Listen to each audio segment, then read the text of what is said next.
we want to look at how to break structure. And there are 4 ways we can look at. The most obvious and most important way in Aikido is what I call twisted uke. But in twisted uke, what you're doing is just twisting your partner's body around. So here, he's grabbed my wrist, and when you do this, there are a couple of things that help make this work well. One way is when you get ready for your partner to fall, to stretch them out just slightly, and all of this is extremely gentle and subtle. But it helps if the arm is up at shoulder level, and it helps you twist around. Now his structure just broke, and at this point I want to have him extended slightly, and then I just squat. And the way we do Aikido is we squat a lot, and there are several advantages of this, but for what we're doing now, if you try to do this with your arms, it's hard to get the timing right. If you go too slow, it doesn't work. If you go too fast, you end up jerking. This is real soft, gentle stuff, which is why nobody notices what's going on. So, to do this, one of the exercises that Satomi had us doing a long time ago to teach this to us is where somebody catches your wrist here, and you just step out and drop. So what I'm doing, and this is, you know, you feel like you've got to do something dramatic, but I'm just stepping over to the side a little bit so that I twist him. I'm stepping out a little bit so that I lift this arm, but not enough to get him to step. And then I'm dropping just straight down. And for some positions you do this in, you drop straight down and then you kind of lead it out so that they'll stretch out, just like you would do with Aikido or something. So this is the basic thing, and you can do little exercises like we're just doing and feel how this works. You can do your basic, you can do something like Aikido, so it's easier to do it from this hand, but it doesn't matter. Actually, I'll show you the other way. If he catches this hand, I put my hand in between here, and here we want to do this just feeling how structure affects it. And then just go around, and when you feel this structure break, just drop your hands. And you can get these really gentle Aikidos that work quite well. So you can, if you're doing, say, of course, corner drops is what we were just doing. So you come here, and here's your corner drop, and I just raise that and stretch it out a little, and then just gently let it fall. If you're doing a technique like Tenchinagi, so you're doing Tenchinagi, we'll do Tenchinagi emphasizing this twist, and don't worry about this other hand. So, and I'm coming in here now. We defend against knives a lot. When you're defending knives, you really don't want to stay in front of the person. So if I come here and just feel, of course, usually in Tenchinagi, you think of this hand down here as being the throwing hand. But it's twisting uke. And you can do the same thing, a simple exercise here. And on this, keep your arm down. You don't want to use your arms at all. You want to let your body do it. But if I step in here, now he's twisted, and I step through, then it's very easy for him to fall. And when you're doing those kinds of exercises, that is where you lift somebody up like that and then drop them, it really helps a lot to step behind them.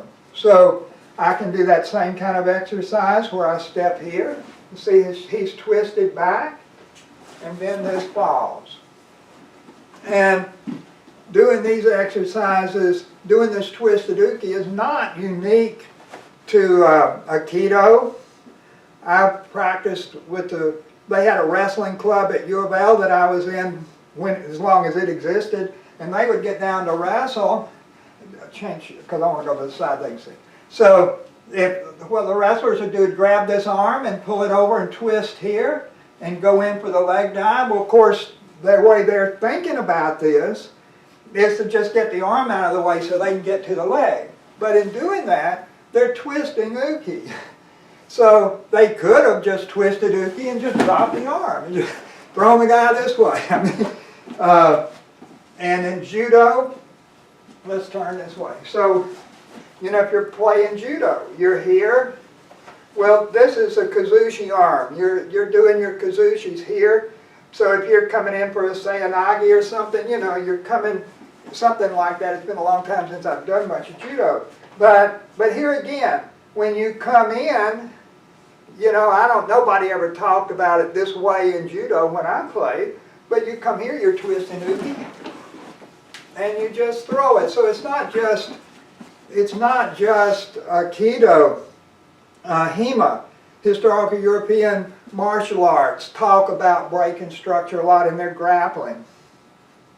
The second way of breaking structure is these rotations that we do. You got your Nikyo type rotation, you got your Kotegaeshi type rotation. And when we're standing, it's hard to, even if you break somebody's structure, it's hard to throw them in line with their feet because it's just hard for them to fall that way. And you want to make it easy for people.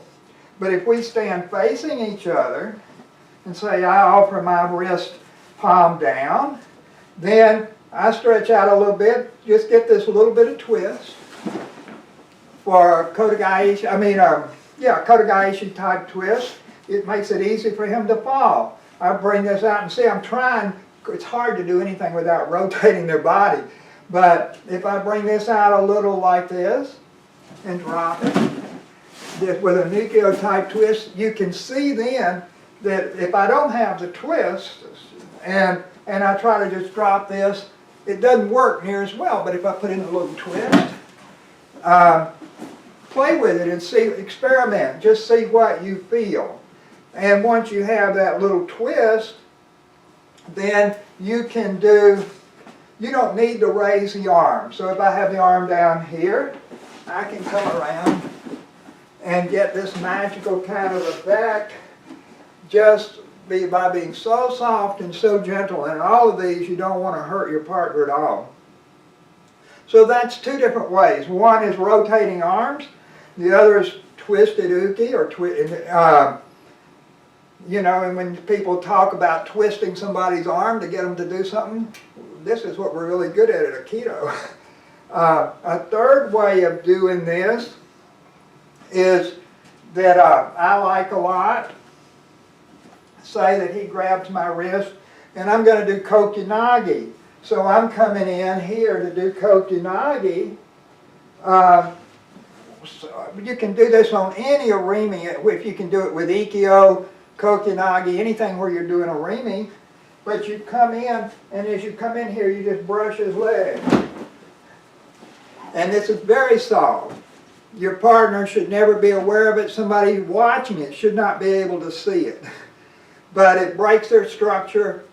I had MS really bad for a while, and I was teaching Aikido, and I could hardly stand up. And it was in a college PE class, and I'd have these big football players, and they'd come grab with two hands here. And you know, I could barely move, and I'd walk in here, and I'd come in and brush those legs out from under. They'd go down like that, and they'd just go berserk. They just couldn't believe a little guy like me could throw them, and they couldn't figure out how it was happening, and I didn't tell them. So that's a third way. And then the last way that we break structure is what we call bouncing, because when you do this, you feel like you're bouncing a ball. So you bounce here, and it helps get the full effect if you go up into his face. But this bounce is really kind of amazing. It breaks up his attack. A lot of what we do in our classes is defending against knife attacks. And of course, I always want to initiate it. I don't want to wait for him, but I come in and bounce this. and the effect is miraculous, and even if he's into his attack, it makes it hard for him to continue the attack. So what I did then is I caught his wrist, and I just pulsed it a little, and then I just came across here. I'm not going up in his face or anything, so I'm not trying to get some kind of reaction light. You can get a reaction light, there's another way of doing it, but it doesn't work near as well as this. So what I'm doing, and I put this hand here because if he turns back into me, you know, I've got a serious problem. So, and he will. Nobody's going to want you to come in here. So what I'm doing is I just bounce this, and then I've got this arm across here so that he can't gut me. So those are 4 different ways. You've got twisted uke, twisted arm. You've got knocking the legs out, and then you've got the bouncing.